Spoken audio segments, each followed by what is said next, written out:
Hello viewers, welcome to my new video. আজকে আমরা চলে আসছি ছাত্রীনিবাসের সামনে, যেটি সরকারি কমার্স কলেজের আওতাধীনে আছে। তো আমাদের নতুন ভিডিও নিয়ে আমরা কিছুক্ষণ পরেই একজন মানুষকে ধরে কিছু কথা জিজ্ঞেস করব। তো ওইদিকে দুইজন ভাই আছে, আমরা ওনাদের সাথে কথা বলবো। চলুন কথা বলা যাক। আসসালামু আলাইকুম ভাইয়া। ওয়ালাইকুম সালাম। কেমন আছেন ভাইয়া? আলহামদুলিল্লাহ ভালো। আচ্ছা, আমরা কি 2 মিনিট কথা বলতে পারবো? ইনশাল্লাহ বলতে পারেন।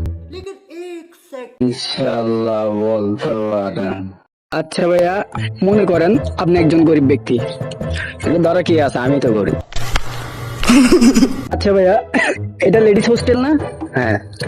মনে করেন এই লেডিস হোস্টেলের কেউ আপনার প্রেমে পড়ছে, তো কেন আপনার প্রেমে পড়বে? হয়তো আমার তো ফকিরনি।